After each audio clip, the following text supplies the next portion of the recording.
Sumabog na po si Claire Castro. Mapapansin mong hindi na niya talaga kinakaya yung stress, sobrang pressure ng kanyang trabaho. At alam niya, halatang halata, na alam niya na itong mga na Malacanang press corps, mga reporters, ay ayaw sa kanya. Tapos tignan nyo dito sa pagtatanong ni Net25 Girl, my favorite. Sa halip na sagutin ni Claire Castro, binastos niya na. Hindi na kaya ni Claire Castro. Meron kasing tinutumbok itong reporter na to patungkol sa pabahay dahil meron kasing pangako si Bongbong Marcos noon, ang yabang, na hindi at napakahirap na to pa rin pero ipinangako niya. And this is one of the things na nabudol na naman tayo ni Marcos. Ipapaalala ko sa iyo, Yusek Claire Castro, ang trabaho mo dyan ay sumagot sa mga tanong. At ang trabaho ng reporter ay magtanong. At dapat lamang na makuha niya yung sagot sa kanyang tinatanong. Pero anong ginawa mo dito? Sobrang kabastusan. At tignan mo yung magiging reaksyon ni Ate Girl. At mamaya, titignan natin yung parang kina-cover up ni Claire Castro dito na ayaw niyang mailagay sa spotlight dahil mabubuking si Bongbong Marcos na budol ang kanyang mga pangako. Eto, panoorin natin to. Good news nyo kanina about pabahay. Tinanong ko lang po kung kumusta Tignan nyo yung itsura ni Claire Castro pag ito yung nagtatanong. Ibang-iba. Di ba? na po yung 4PH ng Marcos administration. Ilang milyon na po bang pabahay ang naipatayo ng ating... Tandaan nyo yung tanong. May pinaghuhugutan siya. Ilang milyong pabahay na ba ang naipatayo? Meron siyang pinaghuhugutan. At mamaya, ipapakita ko yan sa inyo. Kung ilang milyon ang ipinangako ni Bongbong Marcos sa mga Pilipino na pabahay, yan yung ayaw may spotlight ni Claire Castro. Alam niya yan eh. ating administrasyon para sa mga... Kung nakinig ka kahapon sa ating good news. Kung nakinig ka kahapon sa ating good news. Hindi, gusto niya lang ulitin. Gusto niyang i-confirm kasi kahapon meron kang binanggit. Ngayon meron ka namang ipinagmalaking good news na units ng mga pabahay. Gusto lang niyang i-confirm ulit. Gusto niyang makuha ulit yung data. Nakalimutan niya siguro. Or gusto niya na ma-emphasize ito kasi meron siyang numbers of unit na gustong palabasin. Tignan nyo kabastusan nito. Meron po tayo patungkol dito sa San Juan. Ngayon po sinasabi natin ay dito sa Davao. At ibibigay pa po namin yung iba pang nabuo at mga iba pang darating na programa. How hard to say the numbers? Gaano ba kahirap sabihin kung ilang unit yung sinabi mo kahapon at ilang unit na naman yung sinabi mo kanina at ilang unit na ba ang naipatayo na pabahay ni Bongbong Marcos? Gaano ba kahirap yun sagutin, Claire Castro? At kailangan mong ganito yung sagot mo, kabastusan. Wait, lalala pa. So, meron po tayong figures. May follow-up siya. Meron ba tayong figures? Kasi yan nga yung hinihingi. Hindi lang naman kahapon, hindi lang naman ngayon ang gusto niyang figures. Lahat-lahat simula nang umupo si Bongbong Marcos. Pero kabastusan ang iginanti mo sa kanyang tanong. Binanggit ko na po yan kahapon. Hindi pa tapos. Balikan nga natin para mas maganda tuloy-tuloy. Po namin yung iba pang nabuo at mga iba pang darating na programa. So, meron po tayong figures. Binanggit ko na po yan kahapon. Hindi pa tapos eh. Hindi pa tapos, binabara mo na eh. Ang trabaho mo, uulitin ko, Claire Castro, ay sumagot sa tanong. Kung wala yung mga reporters na yan, wala kang trabaho. Multo yung kakausapin mo dyan. Camera lang yung kakausapin mo. Yun ba yung gusto mo? May beef ka dito kay Ate Girl eh, kasi talagang yung mga tanong nito ay hindi mo talaga nasasagot. Malalim yung mga tanong niya. May galit ka ba dito? Takot ka ba dito? We will Hindi na tayo magtataka, mga kababayan, kung isang araw, mawawala to. Mawawala tong reporter na to, tandaan nyo. At hindi ako magtataka kung bakit mawawala ito. Kasi sumusugat siya kay Claire Castro. Wala siyang maisagot kasi. Tignan nyo. At ngayon din po, binanggit natin. Okay. See? Okay. Gumanon na lang. Thank you. Next question, Alvin Bal. Tignan mo yung reaction niya, guys. Kabastusan. Kabastusan! Ngayon, bakit ba ayaw ni Claire Castro na mapunta ito sa usapan? Eto. PBBM vows to fulfill plans to build 1 million housing units yearly. So, eto yung initial niyang pangako. 6 million housing units pagkatapos ng kanyang termino. Ilan na ba yung mga binabanggit ninyo? 2,000, 7,000. Wow! Ito yung ayaw, mahalungkat ni Claire Castro. Kaya nga, ang tanong kanina ng reporter ay ilang milyon na po bang units? Kasi ang expectation, kasi 3 taon na si Bongbong Marcos dyan, at least man lang 1 milyong unit sana. Umabot na ba tayo sa 100,000 units? Anong nangyari sa pangako ni Bongbong Marcos na to? Vows, oh. May vow. Nangako. Basahin natin konti. Yabang eh. Manila. President Ferdinand R. Marcos Jr. on Wednesday assured the public that he will exhaust all effort to live up to his promise of building at least pa yan 1 million low-cost housing units every year. Tapos, meron pa silang pinapress ko na libreng pabahay daw. No! May bayad yun. Hindi yun libre. Ayan o, low cost, may bayad. Mura nga lang.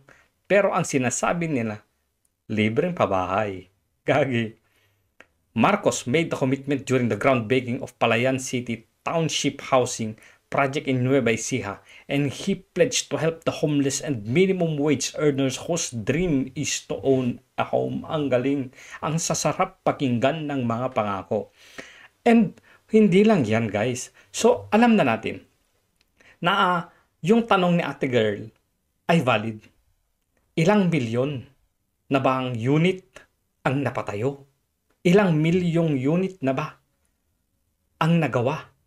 Ang sagot ni Claire Castro, nasagot ko na yan kung nakikinig ka lang, kung napanood mo lang, nabanggit ko na yan kanina, binanggit ko pa kahapon. Wow! Ayaw niya, iniiwasan niya na magbigay ng figure kasi may pangako si Bongbong Marcos, 1 million unit per year at never na natupad. At never ever yan na matutupad. Tignan nyo to.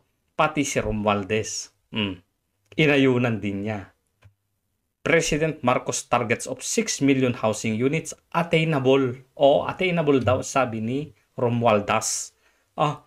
The goal of Philippine President Bongbong Marcos Jr. to build 6 million housing units is attainable in 6 years. House Speaker Ferdinand Martin J. Romualdez said on Tuesday. Siguro malamang pwede, attainable ito. Kung yung mga pinang-ayuda ninyong bilyon, imagine kaya ninyong maglabas ng 500 million, kalahating bilyon sa isang araw, ilang housing kaya ang napatayo nyo kung ginamit nyo sa housing yun. Kung yung pondo na yon ay ginamit ninyo sa housing projects at hindi sa kung saan-saang mga ayuda. Ayudang 5,000 pagkatapos wala na. Ayudang 3,000, 2,000, 6,000, 8,000, 10,000, saan napunta? Wala. Hindi gumanda ang buhay ng mga Pilipinong napagbigyan. Kasi pantapan lang. Kung yung bilyon sana ay ginamit nyo, na pondo nyo dyan sa AKAP, diyan sa akap-akap na yan na pinangangampanya nyo ngayon. Ilang pabahay kaya yung napatayo? Eto pa ang nakakatuwa. Rappler, according sa ating USEC, mapagkakatiwalaan. So, tignan natin. Marcos, year 2. Ito, after 2 years na niya noon. Status of dahil hindi naman nagbibigay yung USEC kung ano na ba ang status, kung ilang milyon na ba ang napatayo na mga houses.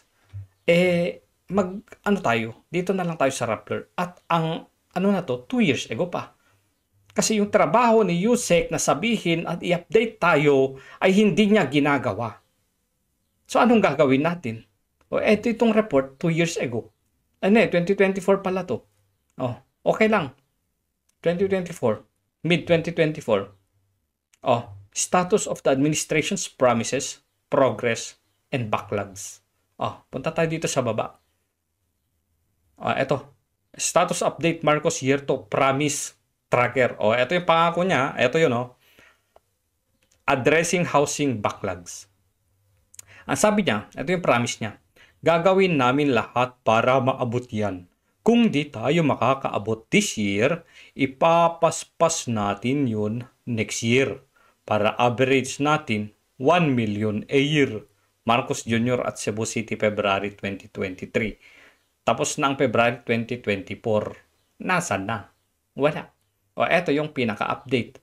In 2022, DHSUD aimed to build 1 million houses per year, building 6 million housing units by 2028. In 2024, the government reduced its goal to 3 million houses due to funding concerns. Yung 6 million na pangako nung dinowngrade. Nung 2024, last year, dinowngrade na to 3 million. Bakit daw? Funding concerns. Again, yung akap na bilyon-bilyon, bakit hindi nyo tinapon sa housing projects? Hindi ba mas maganda yun? Bakit? Hindi kasi kung 3 milyon lang yung maipapatayo, 3 milyong pamilya lang yung magiginabang. Sa akap. Diba? Ang dami. Direct pa sa bulsa. Pera pa na iaabot. Parang sa inyo pa galing. Kung housing ay galing yan sa gobyerno. Hindi nyo magagamit sa kampanya. Nakakahiya, no? Nangako-ngako ka ng 1 million per year, 6 million in the end of your term, pero after 2 years ng panunungkulan mo, dinowngrade mo. O baka gusto mong i-downgrade na naman ngayon, mga 300,000 na lang para attainable hanggang sa bumaba ka sa pwesto. Wala. Talagang yung gobyernong ito, puro pangako, puro budol. Tignan nyo yung status, redirected. Wala na. Pumunta na sa ibang direksyon. Wala na So, ibig sabihin, yung 3 million, dinowngrade nila sa 3 million, di ba? So, ibig sabihin, this 3 million is still impossible to attain. This is the reason kaya nambastos na lang si Claire Castro. Ayaw nilang mapag-usapan ito. Kasi milyon yung tanong ni ate reporter. Ilang milyon na po ba ang napatayo yung housing? Sagot, nasagot ko na yan. Pero kapag tungkol sa mga Duterte ang tanong, kahit nasagot mo na, uulitin mo na naman ulit. Pero pagdating sa mga pangako ni Marcos na mabubunyag na puro budol pala, ayaw mo nang sagutin. Kung ayaw mo nang sumagot yan, lumayas ka na. Tama si Kayo. Mas mabuti pang wala na lang PCO kesa naman may PCO na katulad mo.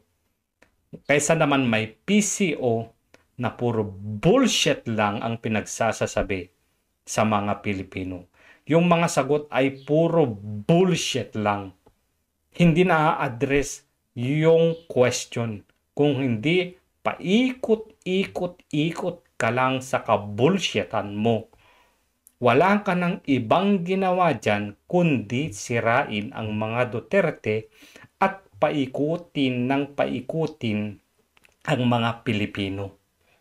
Halata mo na Makikita mo kung manunood kayo sa mga ibang hindi sa RTBM, na nakafocus, iba yung nakafocus, yung nakikita nyo yung mga reporters, dismayado sila kay Claire Castro. Ayaw nila kay Claire Castro. Bakit? Wala namang nakukuhang sagot. Hindi niya ginagawa yung trabaho niya na PCO. Anong ginagawa niya? Nandyan siya para tirahin ang mga Duterte. Halatang halata naman 'di ba?